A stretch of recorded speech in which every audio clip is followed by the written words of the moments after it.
The Mentors. Hey there. Hey there, this is Vadim. And of course, this is his brother Sergey. Over the last couple of months, Vadim and I took on a new concept. This concept called Scaling Mentorship. And for us, obviously, what part of what we think we do on The Mentors pretty well is get great insights and mentorship moments from the entrepreneurs and leaders that we interview and bring them to you, our audience. And we thought that why not do this for other organizations that already exist? Do it in a live event for their employees. So interview leaders and CEOs of companies in front of their employees at a live event, unabridged, unedited, right there in the raw. Exactly. And there's a few things that happen in live events. The way that the conversation goes is a little bit different. You have the crowd that's reacting. It's actually more fun. I mean, that's why sitcoms back in the day were recorded in front of a live audience. I guess some of them still are, because you get a different feel and energy from the actors. And the same thing happens on stage when you're doing a live event and a live interview. So even though we love our in-studio interviews, the live events just have a certain je ne sais quoi to them. And our very first one is a doozy. Yes, we have a live event at least once a week for the next 4 weeks, which is exciting. And the first one we're bringing to you is the CEO of Nixon Peabody, Andrew Glincher. Vadim, tell everyone a little bit about Andrew because he's got quite a fascinating story, which you'll hear today. He's had a very impressive career as a lawyer. He joined Nixon Peabody, it was called Peabody and Brown, back when it was only a 100-person law firm. He very soon after that became a partner and eventually rose the ranks to become CEO of the law firm. It is now a 1,500-person law firm. They're doing over $500 million a year in revenue.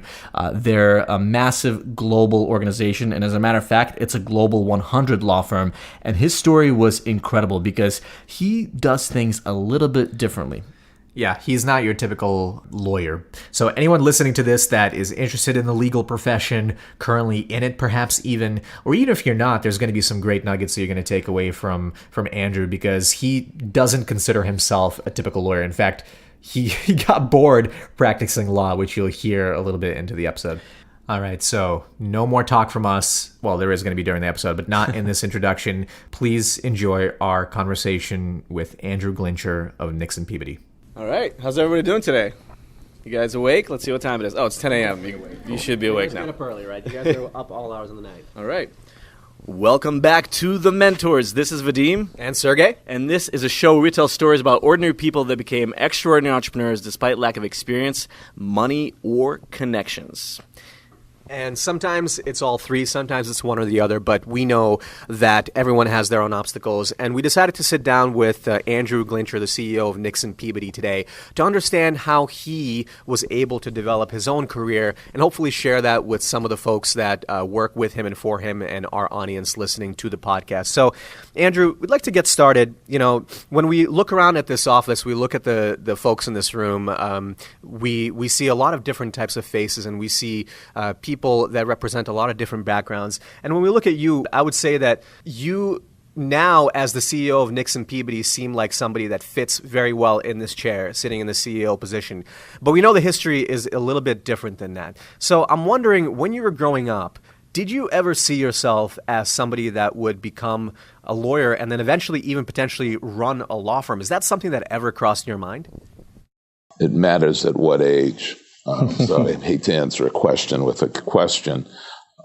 I knew I wanted to go to law school to combine it with business school. I didn't envision myself at a large law firm or running a large law firm. I figured it was more likely I would be running a business, perhaps in a real estate business or something, and take my education and with my undergrad business background and do something in business. Mm-hmm. So no, I wouldn't say this would not have been a chapter I would have foreseen. And so what if we back up even before you had the degree? Because my understanding is that you're the first in your family to go to college. Is that right? First to graduate. Okay. So, you know, let's back up to your childhood. Tell us a little bit about, let's paint a picture of what actually was going on in your childhood and whether that possibility was open for you in your own mind. Well, the possibility of going to college was always open, and it was something that, despite extremely humble economic beginnings, that we were always encouraged to go to school and to graduate from school. That being said, I'm one of three. I'm the oldest of three, and I'm the only one still in my family to go get and complete a college degree. So, I think it's an expectation, and that's what I think parents, especially, where your family's coming from another country or whatever, it's always education, education, education, and you need to do that. So I knew from early on I would go to college. Never knew just, what I'd be studying and things like that. Now, you did mention, though, that you had an idea that maybe you'd be in business for yourself, maybe it'd be real estate or something. Aside from the fact that you graduated, I guess, with a business degree, were there entrepreneurs in your family? Were there other sort of role models like that you thought, I might want to do something like that at some point in my life? Well, my dad drove a cab for 20 years, but he ended up having a sub shop, and I ended up working at that sub shop starting at age 6. I would run the register, cash register. Looks nothing like registers today. There were no credit cards, so forget that. And I learned a lot about dealing with people and money. And eventually in high school, I competed. It was usually teachers or people that didn't have jobs during the summer competing for a summer recreation concession stand to run it. And you agree to lease it for X dollars. And I went in and was interviewed based on my experience I had had in the sub shop because I was a 16-year-old kid. And they're looking at me and they've got people that are double or triple my age. And they're like, what do you know about this? And I said, here's what I would plan. Here's the menu. And I'm very confident I can do this. And so I didn't tell them I was commuting on a bicycle and how I was going to stock things and things like that. But I did it for a couple summers, very lucrative, especially that time in my life. It ended up being probably 4 or 5 times what I could have made if I had worked in the grocery store. And so can you tell us a bit about where you got that confidence? Because it's not natural for everyone. As adults, sometimes we develop confidence or we learn how to fake it a little bit sometimes. But as a 16-year-old, where do you get the confidence to, especially when you're riding over your bike there, to actually talk like this?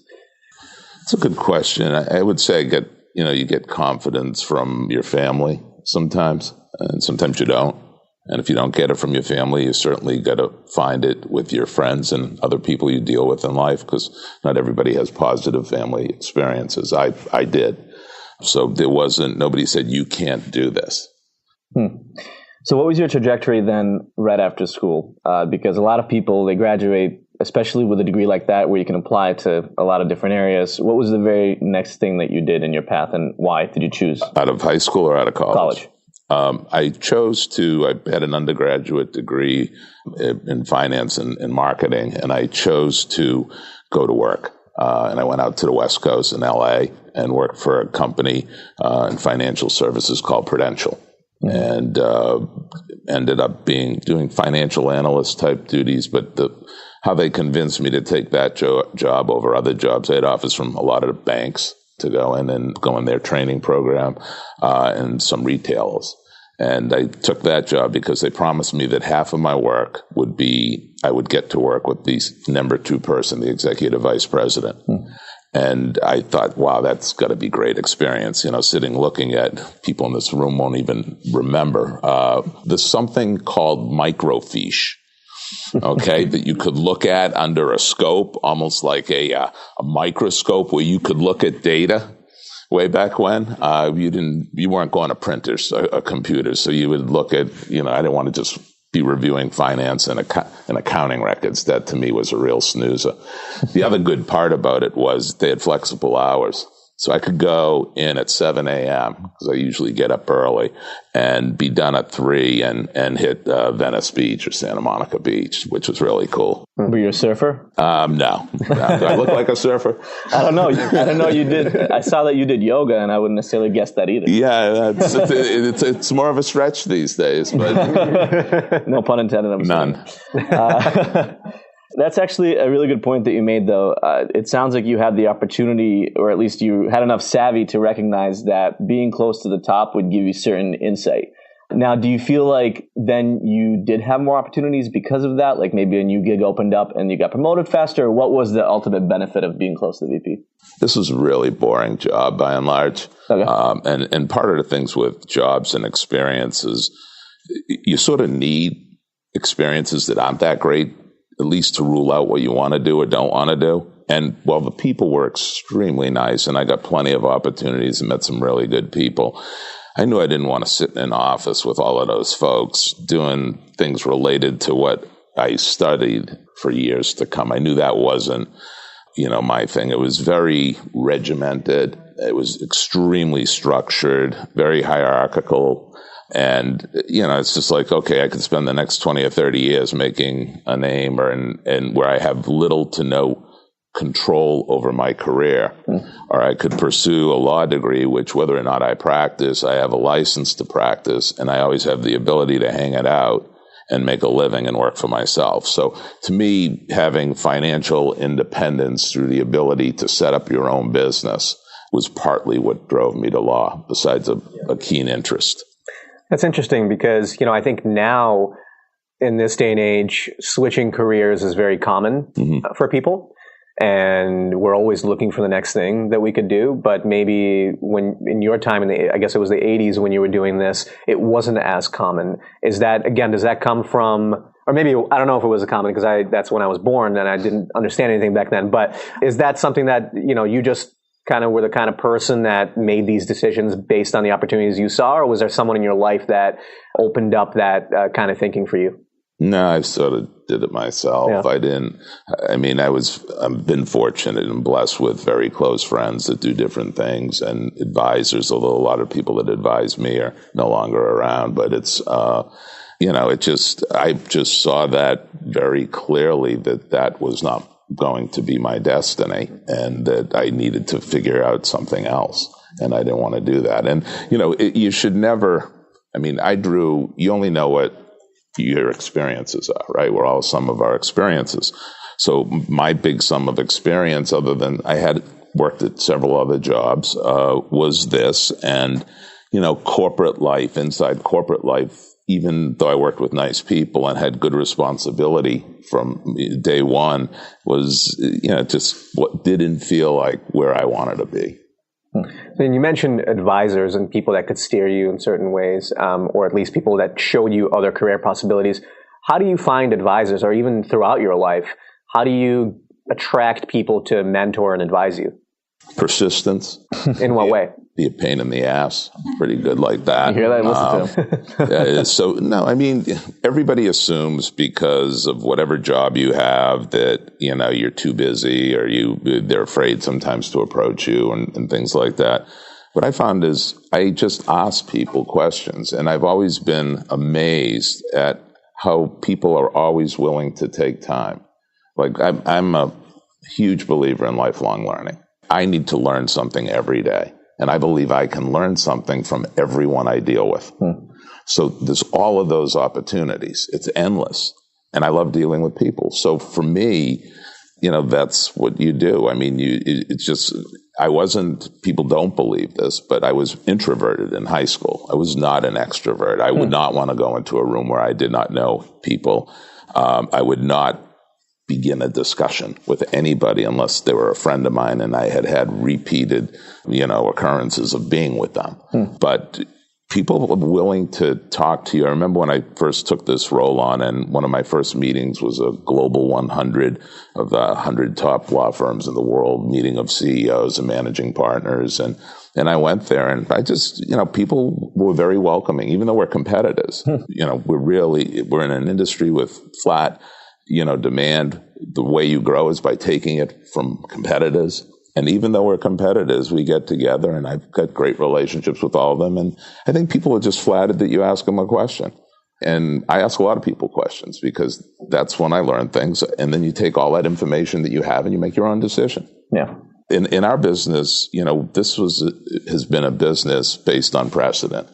Because lawyers think about, okay, what's precedent in terms of cases when you go to court, things like that. What happened before? In business, it's a big mistake to focus on precedent. You need to focus for 5, 10 or more years out. You got to anticipate what's going to happen. And so it's very different. And that applies to the business of law. You can't take, your law training. You better figure out what it's going to be. And it's a herd mentality in the industry by and large. So most people are going to look and say, oh, A, B, C, D company did this, and we should do this because they did that. Like, I appointed a chief innovation officer when I first started serving 8+ years ago. Hired a diversity officer. There are firms that are just starting to discuss that based on a recent roundtable I went to. They're like, is anyone doing this? and it's just like, you're almost embarrassed because you don't want to come off as one-upping somebody. I don't want to come off as, with any pretense or arrogance. So you just sit back and just say, and if they asked, how did you do it? Then maybe it's a little bit more. But I raised my hand. I said, yeah, we've been doing it for years. Yeah. Well, it sounds like you recognized early on that as you go through life and business and your career, it really is all about the people. That's why you were persistent probably in the beginning, or quote unquote pain in the ass, is because you realize that, you don't have much to lose, and it is about building the relationships, and, you only live once. I know it's a platitude, but because you have nothing to lose, you might as well try to partner with the right people, to bring on a diversity of people, to have different opinions, because ultimately that actually will help you. Right. So it's funny that you say that other people are waking up now as if it's a thought leadership thing to focus on. But I'm curious, briefly, if you can maybe mention, if we go back really quickly before we hear the rest of your story, you mentioned that you used to be an introvert. Yes. And I remember when Sergey and I, we were in political debate club in high school. I know, we were cool. And but in the beginning, I remember we did some theater and stuff when we were little, but it was always we were also somewhat introverted. At least shy. I was, we were pretty shy. And we were immigrants. We came here when we were 9. We didn't speak English, so definitely shy. And I remember at one point we were in DC, and everybody, that came there, it was Junior Statesman of America. You had to go and defend your position for a particular bill or something that you wanted to get passed to the House or the Senate. And I remember I was standing on stage, and I really owned the topic. And I think I was 15 or 16. And for about 20 minutes afterwards, people were asking me questions while I was on stage. And it was a good crowd, like 60, 70 people. And I loved it. I didn't want to get off stage. And that's the moment for me when I realized, oh, well, maybe I'd like the attention, I guess. But also maybe I'm not as introverted as I thought. Mm-hmm. Is there a moment for you where you thought you broke out of the shell, or it just kind of developed over time? No, there was definitely a moment. So I don't know, when I was in high school, we had 4 class offices for senior class office. And my high school had 1,456 people in my class that started. About a couple hundred less graduated, but that's another topic. And so I had a friend running for president, a friend running for vice president, so I ran for secretary. And I had to get up and talk and give a talk in front of everybody. And after I did that and was able to win and do that, then that happened. And, I had amazing opportunities. I got to Jimmy Carter, former President Carter, came to speak to our class and whatever. And, there were just amazing opportunities. And then I started doing a little bit of radio broadcasting for our local sports. In high school? Yeah. So this is natural locally. For you, podcasting. Well, you have the voice, that's for sure. I have a face for radio. Okay, so that sounds like definitely a transformational moment. So if we fast forward a bit, in a pre-interview, you told us that a friend of yours actually poached you to join Peabody and Brown. It was at the time the predecessor in 1987. And then by 1995, so 8 years later, you were elected equity partner. Tell us about why you think you were one of the people that was able to get to that position in a period of 8 years. I mean, were you bringing in lots of deals? Were you making relationships with the right people? Not everybody gets into that position. So what's the story of how you think you got elected? Right. And the initial partnership was an income partner at the end of 92. Yes, I mean, I had business as an associate. I love dealing with people, and I'm very big, especially when I think back for that time, on building external and internal networks, which I think folks like yourself and the whole next generation gets a lot better than our generation. I think they really realize the importance of not only your internal network, but your external network. And, I just was very active, and I did have business. I got a lot of business through a lot of volunteer work that I did with not to do the volunteer work because of business, but because I needed to do something else and always have needed to do something else besides practice law. I did that, and I had that benefit of doing the volunteer work. I taught, so I ended up getting clients from Boston College, where I was teaching in the business school for 23 years. And you just get referrals. The bigger your network, I'm not out there practicing full time now for 9 years, but I still get millions of dollars of referrals almost every year. So it's just if you build that out there and people know you and trust you and think you'll take care of them, you can do that. But it's a team sport, and you have to be out there and you have to have a great team. Yeah. I teach an entrepreneurship class right now at Purchase College, and I just had my last round of conversations with students. It's a small class, so I'm able to do one-on-ones with them.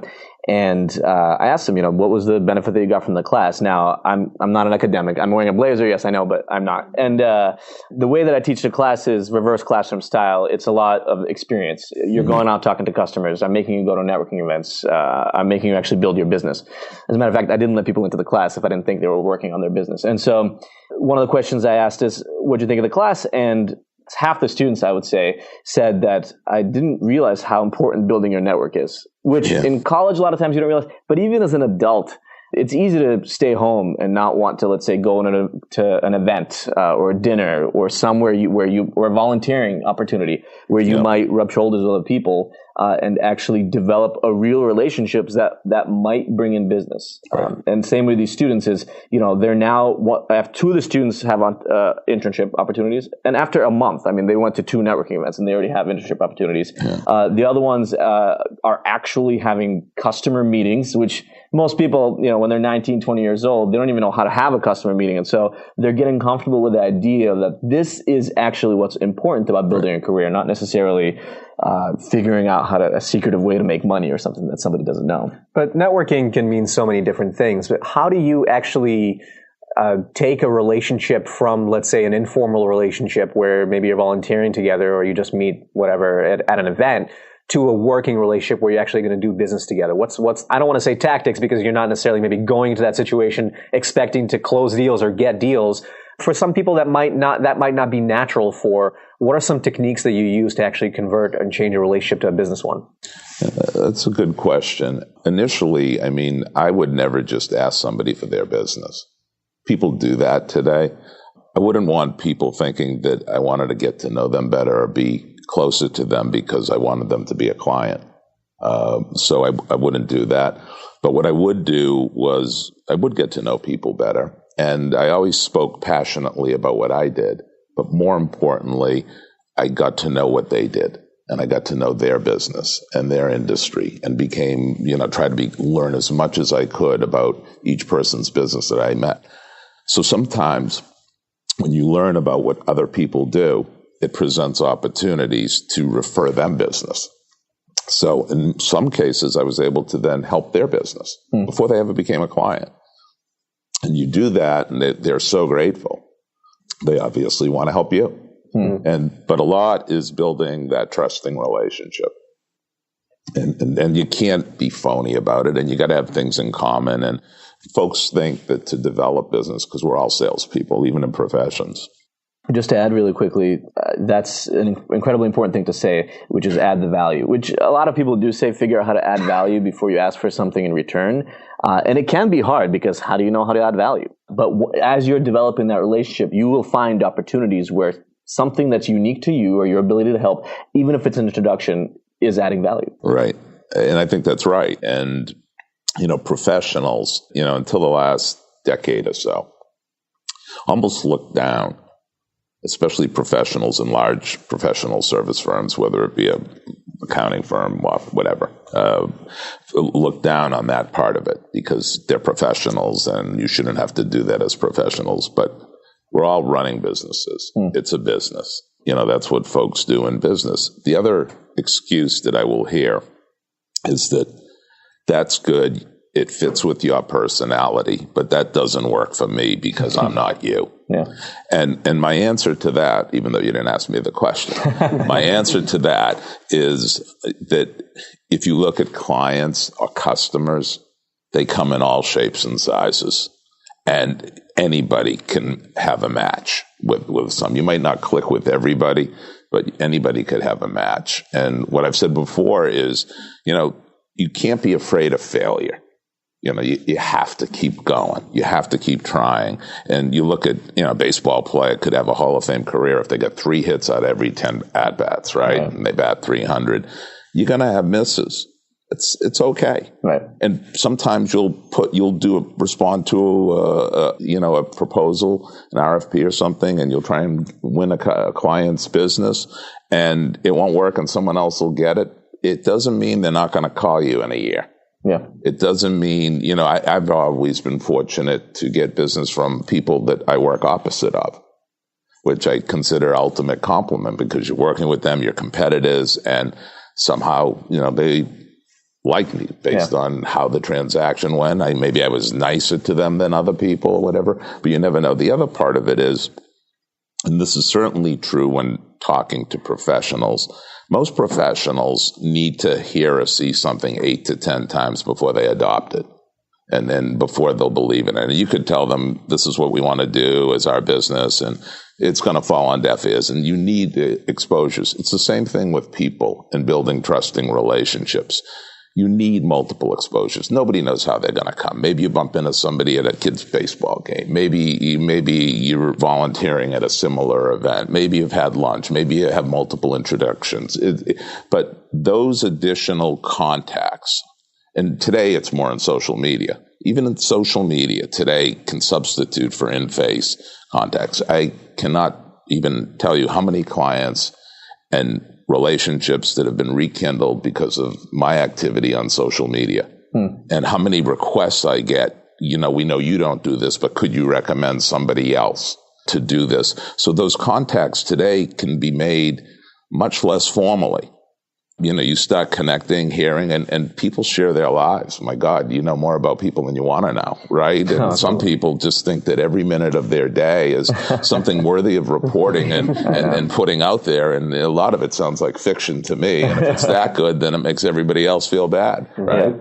Yeah. Well, I'll tell you a cool story about what I just did, and I posted on social media about it, but it's relevant to what you were talking about, so bear with me. I was at a screening for a new Showtime show called Of Mics and Men. I don't know if you guys have heard of it. I think it's coming out May 10th. Sorry, Showtime, if that's not the right date. But it's about the Wu-Tang Clan and how they got started. Anybody here listen to the Wu-Tang Clan now? But you know of it, right? Okay, you can raise your hands. It's a cool thing to do.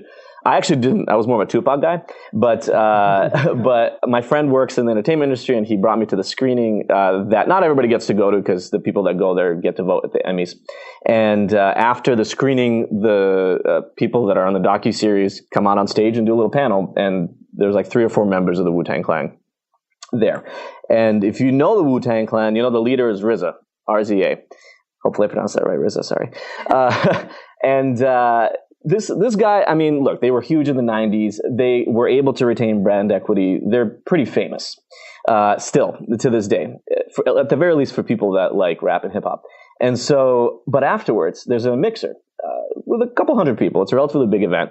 And I saw right afterwards, and this does not happen at every event. I've gone to events like this before, but every single member that was there, including the director, his name is Sasha, they came out and they were out there networking and meeting people. And even though half the people there were like me, I'm not in entertainment. Well, we kind of are, but I'm not going to have a vote in the Emmy. They were still out there meeting everybody. And RZA walked by me, and I was actually wearing this blazer, and he said, "Oh man, that's a dope blazer." I was like, "Really, man?" And we got a picture of it, obviously, to prove it. That's why I wore it today, by the way, so you guys will be impressed, just like RZA. But the point is, despite how successful you are, despite how many people might know you, even if you're famous in that scenario, that person knows the value of meeting people, building connections, and actually putting in the hard work.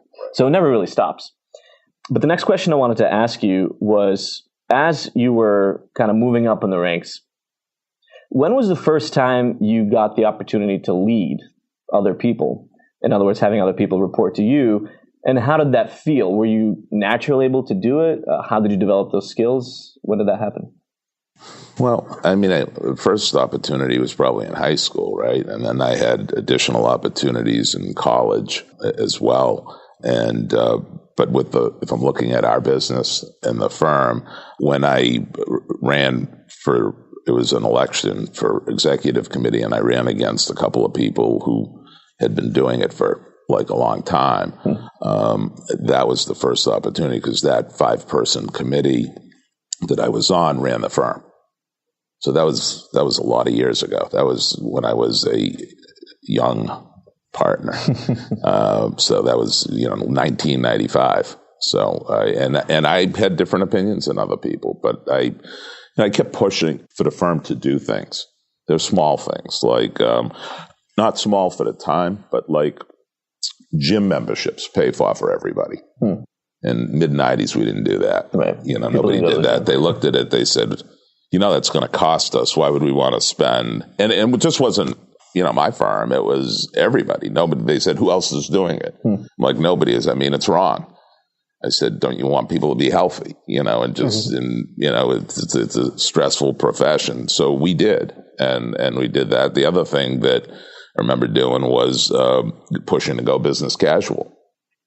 And lawyers, when I started and in my first 2 decades of practice, just feel that a really nice suit and, how they dress is a uniform that they need that shows their success.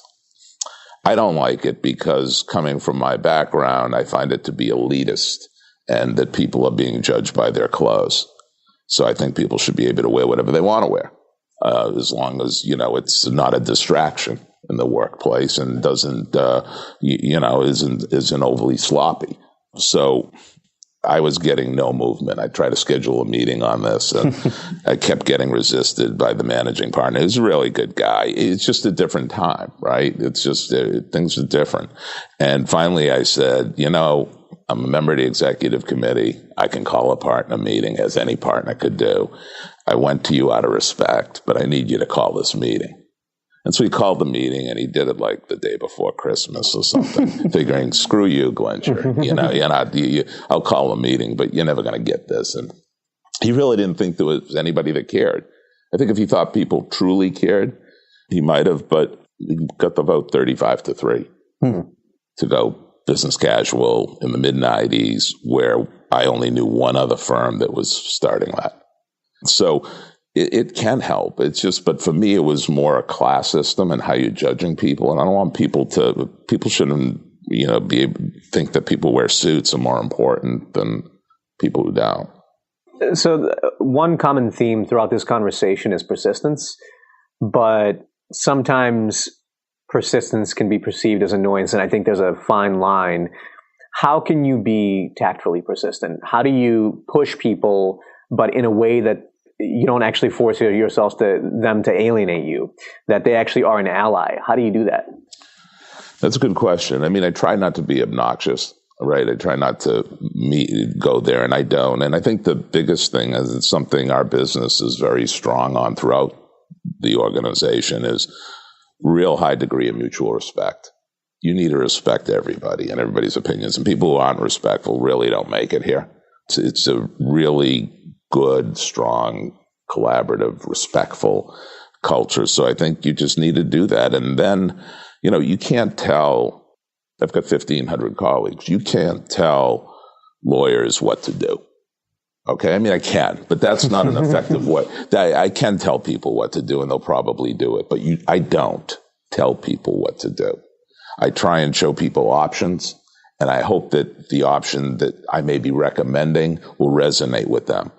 If they see benefit in that to themselves, they choose that option. If they get it and see. If they don't, then maybe they won't, although I really haven't experienced that, not knowingly. I'm sure people resist certain things behind the scenes and whatever, but I've never been with a group of people who are so company first and aligned in our strategy and our values.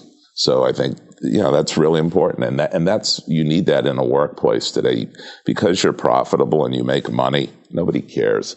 We care because that's why people show up. It's our jobs. It pays for our lives. And if it doesn't make money, nobody's going to be sitting here and nobody's coming in and I'm out of my job, right? But you really need more in your values and living your values. And your business needs to have a soul. And that soul needs to be part of things that you give back to the community, things that you do. And so that the rest of the world identifies with you and your business as more than, hey, they're just a bunch of, highly paid lawyers or something. So today, Nixon Peabody is I want to say 1,500 person firm, if that's correct, $550 million company. But talk about the rest of that story there, because 95, you became a partner. Relatively soon after, you headed up the Boston office. And then relatively soon after that, you became the head of the whole thing. So talk us through that story. How did that happen? And how did you get the ultimate opportunity to be at the helm? They did to me what I do to people today. Anybody that's a real pain in the ass that has all these opinions or whatever and thinks that we're doing anything wrong, I bring them under the tent. and I get them to be part of the solution. If you think, because we all can do better. I can do better. We're all a sum of our pluses and minuses. My key with folks is I look at pluses and try to use those. And generally people's strengths are what they do best. So I'll look at that. But back to the 95, I was just active. I mean, I was on the committee at a very, young age that ran the firm. And then we ended up merging. Our 180 lawyer firm merged with another 180 lawyer firm. And that was the biggest merger we ever did. That was 1999. I was on the governing committee. And we did it pro rata. Our governing committee is like Congress. You have representatives from each office. And because Boston was the biggest office, we got 3 representatives. And I just saw it as you had too many people in the room. So I wanted the committee to be reduced. And I said, but I knew the only way I'd make headway is if I just said, I'm stepping off. So here's one reduction. But we got to make this more efficient. Then in 04, the end of 03, the co-managing partners came to me and asked me if I would run Boston. We were in the process of doing a move.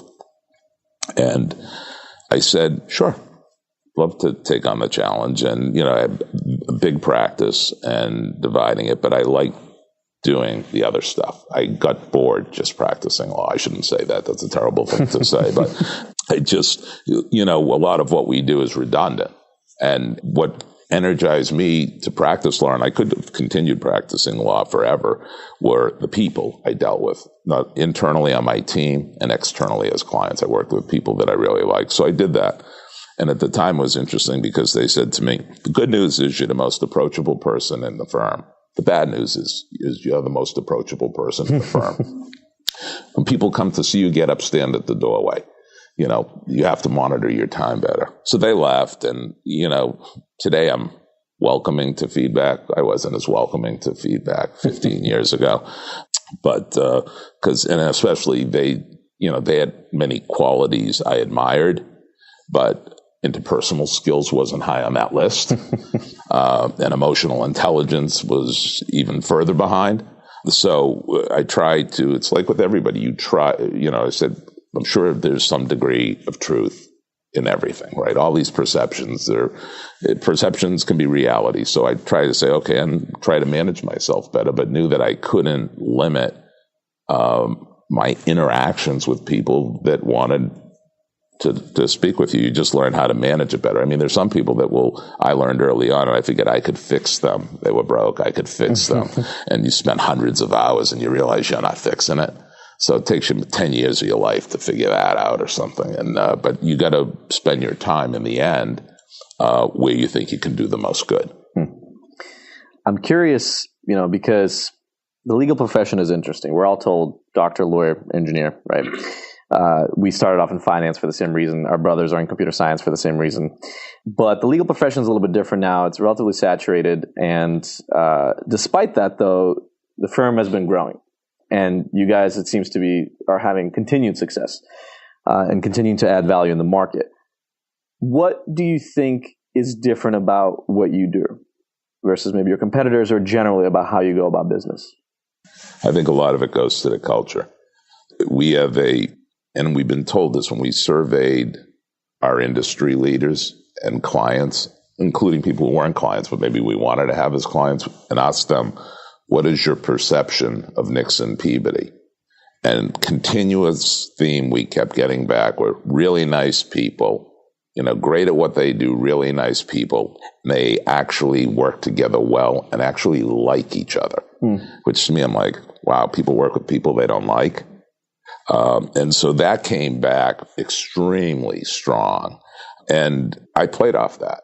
And I played off, we developed a brand when I started in this role, and with the help of my marketing team, I told them what I wanted to do. I was very frustrated by other people's business models and did not want to make them our model. And what's that mean? If you go down the top 100 firms in the world and you look at them, and I pretended to do that one day night while I was reading a trade magazine and looking, watching a ball game in the background. And I'm looking at all these firms like I'm pretending to be someone who needs to choose a firm. And I'm like, okay, they all got different names. Okay, they have X number of lawyers, X number of offices, and and the partners say they make an average of this. There wasn't any differentiation in the market. And I thought that if we could differentiate what we do and how we're perceived, 1/100th of 1%, if we can make any progress doing that would help our business. So we set out to do that. We set out with a brand that was, sensing ahead, that was looking down the road, a requirement that the industries and businesses that your clients come from and you learn those businesses on your own time, and coming up with new ideas. And everybody would say, this is how we've done things. And I would just say, forget about it. Forget how we've done things. You're smart. You got a great brain. Tell me what you do. Let's start over. What would you do? And don't worry about consequences or anything like that. And I encourage people to try new things and said, if you fail, you're not going to get punished, but try it, try something else. And I think that the collaboration, the opportunity, and, when you're developing a so-called brand, and lawyers didn't develop brands then, that was not, they did logos. Oh, let's do our letterhead, but not have letterhead. Should the logo change? Should you have a line this way? Should it be blue, green, black, etc.? But if you're doing that, get other people involved from all parts of the organization, all different levels of experience, and collaborate in that way. And we did that for our brand. The brand became part of our identity. It became a filter of how we viewed everything. Diversity and inclusion was part of that, and top of my goals and leadership development things. I wasn't thrilled with the amount of time we were spending on leadership development, since people are our best assets. These are our assets. And I call them elevator assets because they get on the elevator every night and then they have to decide they want to take that elevator back the next day. We did things with our space, did things that were unheard of. My fellow colleagues who I sit on roundtables with, and I'm up to, it's usually 22 at a time, but up to the top 100 firms, they're like, how can you mandate that everybody gets the same size office? And there was a little bit of resistance at the beginning, but we did that, and a lot of glass and openness and collaboration. I think all of that together, okay, it's a quick summary, but all of that together made us feel different. And I know that when I've had the opportunity to evaluate other business proposals and have other people who want to become part of our business, I'll have partners come to tell me, or some of my marketing stuff will just say, they're not on brand. So as sometimes I think I created a monster and looking through this. So I just said, I know you like what you see in the mirror, but we have to be open to continuous change. And just because they're not on our brand doesn't mean they can't teach us something, or they could be part of it going forward. One thing that you said is so important. And Vadim and I wrote an article on Harvard Business Review a few months ago that mentioned this, and it was titled "How to Encourage Entrepreneurial Thinking on Your Team." And one of those things is a lot of leaders and a lot of people say, we encourage failure. You should fail. You should try things. But then the minute you try something and fail, they punish you, whether verbally or in some other ways, in front of your peers, or maybe not giving you other opportunities. And so while they say one thing, they are actually encouraging the opposite type of behavior by their own behavior. And so I think it's so important what you say to actually follow through and let people experiment and know that you're going to have their back even when they fail. Yeah, I agree. That's so big. And so I really appreciate that you do that with your firm. And I think that's why you probably see a lot of satisfied individuals. Andrew, it's been really fantastic having you on the show. I think a lot of people can learn from your story, but also from your insights and your outlook. The fact that you wanted your career to change and take on a more leadership role, that you were always a people person, that you actually saw value in taking the time and connecting with individuals, even if it meant spending a couple hundred hours to learn that you can't impact somebody. I bet you still had some impact on that person. And maybe it wasn't immediately visible through the output of their work, but maybe it was visible at home or something new that they were trying. So you never know what impact you have on people. And I feel like the fact that you care is the reason why this firm has continued to grow, the reason why you were able to rise up the ranks, and why I'm certain that Nixon Peabody is going to continue to be successful. So thank you so much for being on the show. It's been a pleasure. No, thank you both. It's my privilege. Thank you. Thank you. Thank you so much for coming, everybody. Great. Thanks, Andrew. Grab that. Don't trip over this. We don't want to get sued by a lawyer.